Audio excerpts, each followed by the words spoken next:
Well. Today we are talking about 3 reasons why I love stories, and particularly why I love fiction and fictional stories.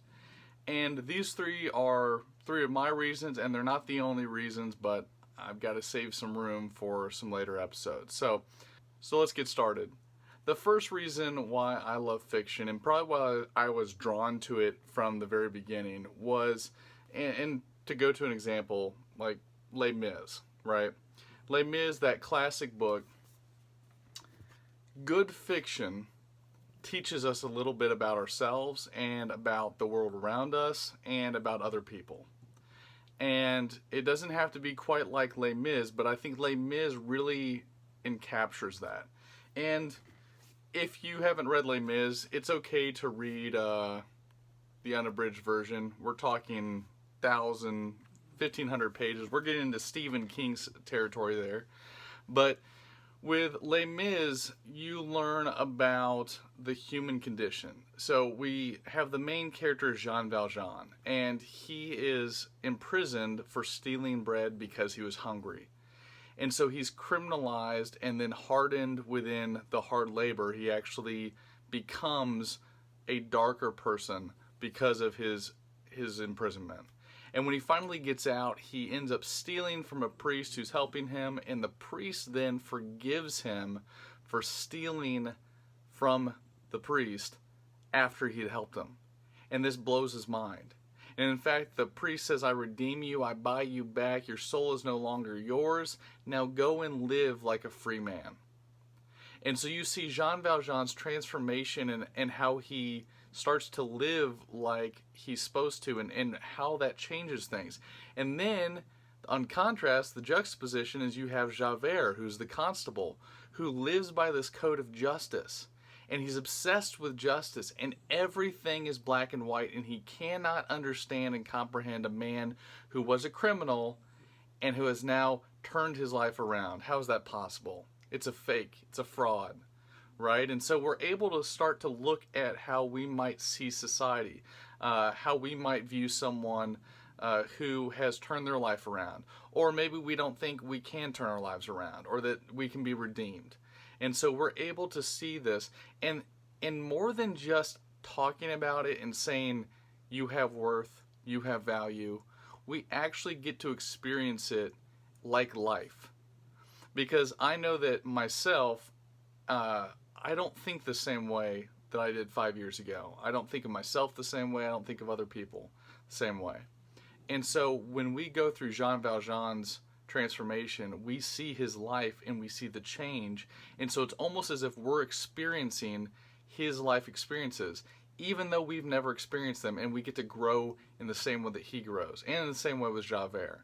And then finally, we also get to learn even a little bit about the world. So we've got the French Revolution going on, and like I showed you before, this is a meaty book, and probably this much is dedicated to Waterloo and the Battle of Waterloo. So if you want the unabridged version, get the unabridged version. You're not going to lose anything of the story, and you'll probably go a lot faster. Reason number 2 why I like fiction stories is that I think that they can convey truth to us in a way that just factual events or exposition cannot.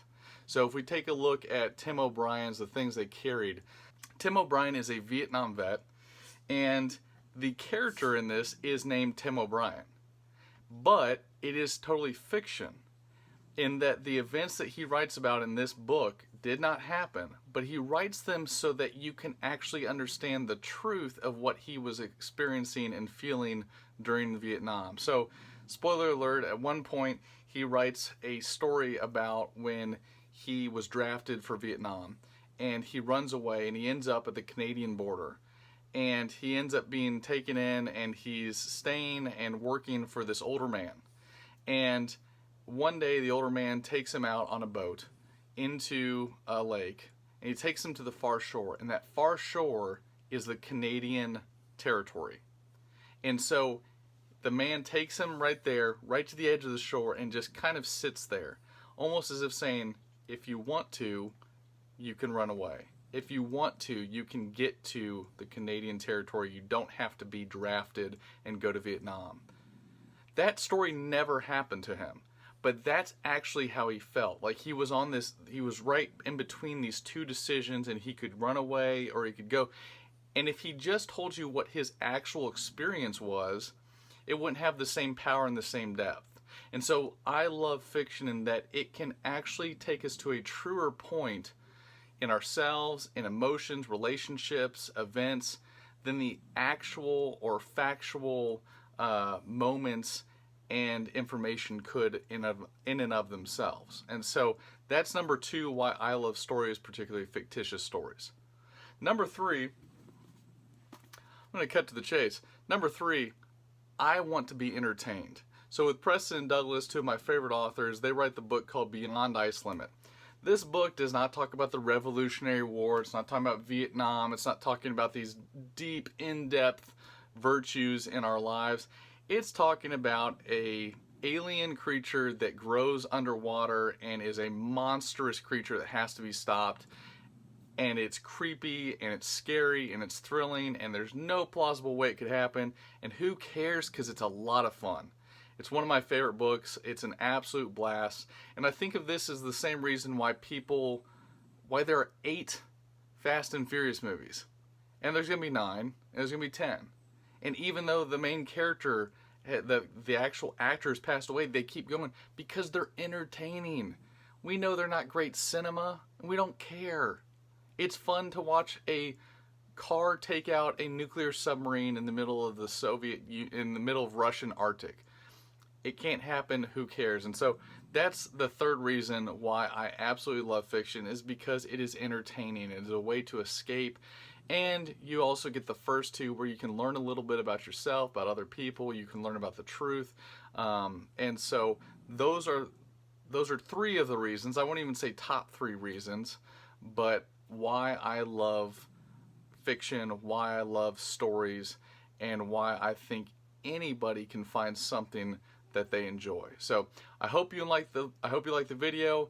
I'd love to hear why you love stories, why you love fiction. So leave a comment below. You can click like, you can subscribe. But until next time, I will see you later. Keep reading.